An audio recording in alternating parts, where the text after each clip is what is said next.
Hello दोस्तों, जय माता दी। तो आप सभी को नवरात्रों की बहुत बहुत हार्दिक शुभकामनाएं। तो जैसा कि हम सभी जानते हैं कि इन नवरात्रों के 9 दिनों में माता के 9 रूपों की पूजा की जाती है, तो उसके लिए हमें माता की चौकी लगानी होती है। तो चलिए जान लेते हैं इस वीडियो में कि माता की चौकी को किस तरह से लगाते हैं और किस तरह से इनकी पूजा की जाती है पूरे विधि विधान से 9 दिनों तक। तो अगर आप चैनल पर नए हैं तो चैनल को लाइक, शेयर और सब्सक्राइब किए बिना बिल्कुल मत भूलना। तो चलिए अब जान लेते हैं कि हम माता की 9 दिनों में 9 रूपों की पूजा करने के लिए किस तरह से अपनी चौकी लगाते हैं। तो चौकी लगाने के लिए हमें सबसे पहले चाहिए ये पाटे। अगर बड़ी साइज का है तो आपके पास एक हो सकता है, लेकिन अगर छोटे हैं तो आप साइज में ये 2 ले सकते हैं। और इनको लेने के बाद फिर हमें इन पर सबसे पहले बनाना है स्वास्तिक, और इसके ऊपर जाएगा लाल वस्त्र या फिर लाल कपड़ा, फीस, जो भी आप लगाते हैं माता जी के आसन के लिए।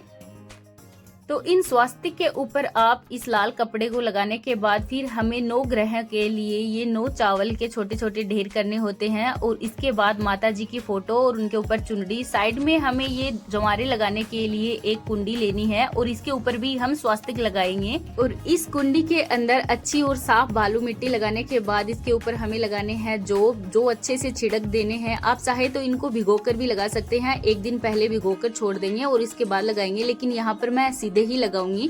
और अच्छे से जो लगाने के बाद इसके ऊपर हम मिट्टी से फिर से कवर कर देंगे। जैसा कि हम सभी जानते हैं कि गणपति की पूजा के बिना तो हर पूजा अधूरी होती है। तो यहाँ पर फिर हम एक दीपक के अंदर थोड़े से अक्षत और 1 रुपए का सिक्का ले सकते हैं, 5 रुपए का भी सिक्का आप ले सकते हैं। इसके बाद गणपति जी को बैठाया जाता है। हमारे यहाँ मिट्टी के गणपति की बहुत स्पेशल पूजा मानी जाती है, तो इसीलिए हम लोग यहाँ पर बैठाएंगे गणपति जी मिट्टी के। और इसके बाद यहाँ पर 9 ग्रह के लिए 9 सुपारी इन चावल के ऊपर रखे जाते हैं। साइड में हम भरेंगे ये कलश। तो कलश के अंदर भी 1 रुपए का सिक्का, हल्दी की गांठ और कुछ अक्षत डाले जाते हैं। इसके बाद पानी के कलश के नीचे भी थोड़े से चावल रखकर, या फिर आप गेहूं भी रख सकते हैं। और इसके बाद इस पर रखते हैं ये आम्रफल।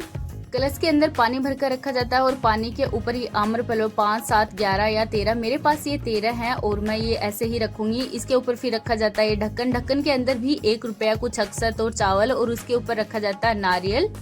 इसके बाद हमें तांबे का या कांसे का बर्तन लेना है और उसके अंदर कुछ गेहूं डालकर, जिसे कि हम आखा बोलते हैं, वो रखने होते हैं माता के पाटे के नीचे। और इसमें थोड़े से रुपए, 1, 2 या 5 का सिक्का आप रख सकते हैं। तो इस तरह से कुछ विधि विधान से पूजा होती है। और अखंड ज्योत के लिए आप अलग से अखंड दीपक जला सकते हैं, जो कि नवरात्रों तक बड़ा नहीं होना चाहिए।